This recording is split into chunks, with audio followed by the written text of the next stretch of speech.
जिसकी मुख्य किरदार है पावनी, जो शहर के सबसे बड़े बिजनेसमैन राहुल सिंघानिया की इकलौती बेटी थी। बाय पापा, मैं कॉलेज जा रही हूँ। जस्ट 1 सेकेंड, मैं भी ऑफिस के लिए निकल रहा हूँ, तो मैं तुम्हें ड्रॉप कर दूंगा। थैंक्स पापा, but I am getting late. आप आराम से नाश्ता कीजिए, मैं निकल रही हूँ। अरे रुको ना बेटा, मैं आ तो रहा हूँ। पावनी के पापा राहुल ने अपने हाथ में सैंडविच लिया और वो पावनी के साथ जाकर कार में बैठ गए। ड्राइवर, पहले कॉलेज ले चलो, पावनी को ड्रॉप करके फिर ऑफिस चलना। हाँ पावनी, और बताओ कैसा चल रहा है कॉलेज में? फर्स्ट क्लास पापा। बेटा, मुझे समझ नहीं आता कि शहर के इतने बढ़िया बढ़िया कॉलेज छोड़कर तुमने उस टीचर कॉलेज को क्यों चुना? पापा, भले ही मेरा कॉलेज सरकारी है, लेकिन वहाँ के टीचर्स सबसे बेस्ट हैं। आपके सो कॉल्ड बढ़िया कॉलेजेस में फैसिलिटीज तो बहुत हैं, पर वहाँ की टीचर्स, उन्हें सिर्फ अपनी सैलरी से मतलब होता है, स्टूडेंट से नहीं। अब श्याम भैया, बस यही रोक दो। यहाँ क्यों? कॉलेज तो अभी आगे है ना? नहीं पापा, मेरे फ्रेंड्स बाहर ही खड़े होंगे और मैं उनके सामने आपकी इस महंगी गाड़ी से नहीं उतरना चाहती। इतना कहकर पावनी गाड़ी से उतर गई और फिर सर, पावनी मैडम कितनी समझदार है ना? हाँ, आखिर बेटी किसकी है?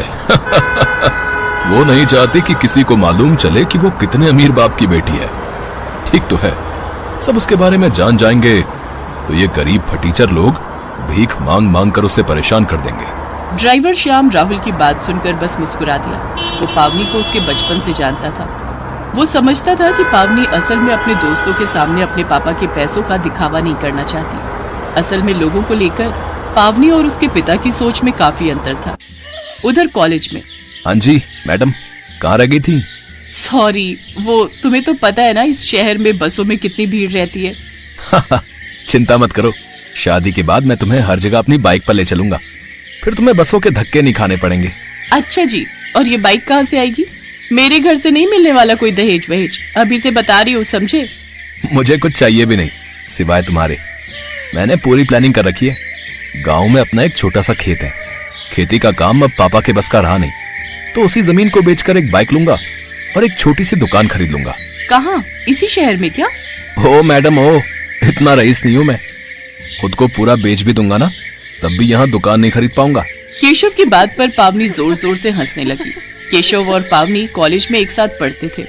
दोनों की पहले दोस्ती हुई, फिर दोनों एक दूसरे को पसंद करने लगे। पर पावनी ने केशव को कभी नहीं बताया कि वो कितनी अमीर है, जबकि केशव ने पावनी को अपने बारे में सब कुछ बता दिया था। केशव गांव से शहर आया पढ़ने के लिए और वो एक छोटे किसान का बेटा था। ऐसे ही वक्त बीता और कॉलेज की पढ़ाई खत्म होने को आ गई। फिर एक दिन, पावनी, मुझे तुम्हारे घर वालों से मिलना है। पर उनसे क्यों मिलना है तुम्हें? अरे उनसे मिलवाओगी नहीं तो तुम्हारा हाथ किससे मांगूंगा भाई? अच्छा, और वो एक बेरोजगार के हाथ में मेरा हाथ दे देंगे? ओ मिस्टर, पहले कुछ काम धंधा शुरू करो, फिर आना मेरा हाथ मांगने। ठीक है, तो फिर डन रहा। मैं अगले महीने तक अपना वो खेत बेचकर गांव में एक दुकान खोलता हूँ और एक नई बाइक भी खरीद लूंगा और फिर उसी बाइक पर आऊंगा तुम्हारा हाथ मांगने। सही है? तुम्हारे घर वालों पर भी तो इम्प्रेशन जमना चाहिए कि लड़का पैसे वाला है भाई। केशव की बात सुनकर पावनी मुस्कुरा दी। कुछ दिन और बीत गए। एक दिन पावनी ने हिम्मत करके अपने पापा राहुल सिंघानिया को केशव के बारे में बता ही दिया। केशव की आर्थिक स्थिति के बारे में जानकर राहुल का पारा 7वें आसमान पर चढ़ गया। क्या कहा तुमने? किसान का बेटा? और वो खुद क्या करता है? पापा, वो गांव में उसकी दुकान है। गांव में? बेटी, आर यू गॉन मैड? कैसे रहोगी तुम उस फटीचर के साथ? राहुल सिंघानिया की बेटी एक गांव में गोबर और कीचड़ के बीच रहेगी क्या? पापा प्लीज, आप समझने की कोशिश कीजिए। आई लव हिम और मैं उसके बिना। शट अप पावनी। अरे अपना नहीं तो कम से कम मेरे स्टेटस के बारे में तो सोचो।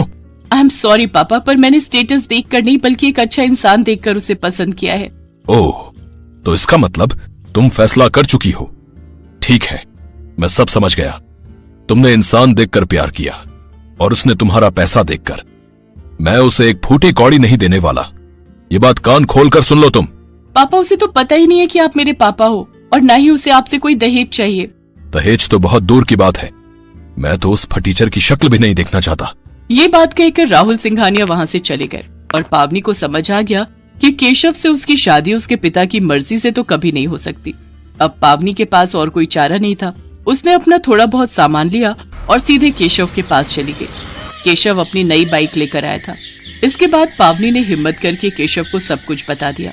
केशव फौरन पावनी को अपने साथ एक मंदिर लेकर गया और वहाँ दोनों ने शादी कर ली। शादी भले ही बहुत सादगी से हुई थी, लेकिन इस शादी से पावनी और केशव दोनों बहुत खुश थे। फिर एक दिन क्या हुआ, इतना परेशान क्यों हो? पावनी, मैं कुछ बड़ा करना चाहता था। इतनी पढ़ाई लिखाई का क्या फायदा? यहाँ गांव में रहकर मैं अपना टैलेंट वेस्ट कर रहा हूँ। ऐसा क्यों सोच रहे हो? अगर हम शहर चले गए तो पापा जी का ख्याल कौन रखेगा? पावनी की समझदारी भरी बातें सुनकर केशव को बहुत अच्छा लगा। दरअसल केशव के पापा की तबीयत काफी खराब रहती थी, इसलिए केशव उन्हें छोड़कर शहर नहीं जा सकता था। फिर एक दिन जब केशव और पावनी बाइक से कहीं जा रहे थे, तब रास्ते में ही केशव की बाइक खराब हो गई और फिर शिट, ये क्या हो गया यार? अब तो फंस गए। कोई बात नहीं, आसपास कोई बाइक रिपेयरिंग की दुकान होगी ना, चलो देखते हैं। अरे नहीं बाबा, यहाँ कम से कम 20 किलोमीटर तक कोई बाइक की दुकान नहीं है। केशव की बात सुनकर पावनी दुखी भी थी और हैरान भी। हैरान इसलिए कि इतनी बड़ी आबादी और हाईवे होने के बावजूद वहाँ कोई बाइक रिपेयर की दुकान नहीं थी। किसी तरह वो दोनों रात को अपने घर पहुँचे और अगली ही सुबह पावनी तैयार होकर बिना किसी से कुछ कहे शहर के लिए निकल गई। जब केशव को पावनी घर में नहीं दिखी तो उसने उसे फोन किया। पावनी, कहाँ हो तुम? सॉरी केशव, तुम सो रहे थे तो मैंने तुम्हें उठाया नहीं। मैं शहर आई हूँ किसी काम से, शाम को आकर सारी बात बताती हूँ। पावनी एक बहुत बड़ा कदम उठाने जा रही थी। दरअसल केशव का जन्मदिन आ रहा था और पावनी उसके जन्मदिन पर उसे एक बड़ा तोहफा देना चाहती थी। वो अपने पापा के ड्राइवर श्याम से जाकर मिली। अंकल नमस्ते, कैसे हो आप?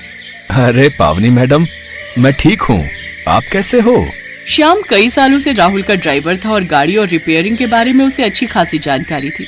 पावनी उसकी बहुत इज्जत करती थी और श्याम भी पावनी को बहुत मानता था। वो पावनी की मदद करने के लिए फौरन तैयार हो गया। श्याम से मिलने के बाद पावनी सीधे बैंक गई और वहाँ एक फाइल दिखाकर उसने लोन पास करा लिया। वो फाइल बिजनेस लोन के लिए थी और बैंक को पावनी का आइडिया पसंद आया था। शाम को जब पावनी घर लौटी तो वो एक छोटे से ट्रक में सवार थी। पावनी, अब ये सब क्या है? और ये ट्रक? हाँ, मैं इस ट्रक में हमारी खुशियाँ और तुम्हारा बर्थडे गिफ्ट लेकर आई हूँ। जैसे ही ट्रक वाले ने ट्रक का गेट खोला तो दिखाई दिया कि पूरा ट्रक छोटी बड़ी कई सारी पेटियों से भरा पड़ा था, जिनमें बाइक रिपेयरिंग के लिए जरूरी हर सामान मौजूद था। केशव को कुछ समझ नहीं आ रहा था। तभी पावनी ने आगे बढ़कर केशव को गले से लगाया और चहकते हुए कहा, हैप्पी बर्थडे मिस्टर। पावनी ने न सिर्फ पूरे गांव की एक बड़ी परेशानी का हल ढूंढ निकाला था, बल्कि केशव को उसके गांव में रहकर ही अच्छी कमाई करने का एक बढ़िया मौका भी दे दिया था। ठीक एक हफ्ते बाद केशव के ऑटो सर्विस सेंटर का उद्घाटन बड़ी धूमधाम से हुआ। सब लोग पावनी और केशव के लिए तालियां बजा रहे थे और केशव आंखों में आंसू लिए बस पावनी को देखे जा रहा था। उसे एहसास हो गया था कि पावनी के रूप में उसने बिल्कुल सही जीवन साथी को चुना है, जो उसके स्वाभिमान की भी कीमत समझती है और हर मुश्किल में उसके साथ खड़े रहने की हिम्मत भी रखती है।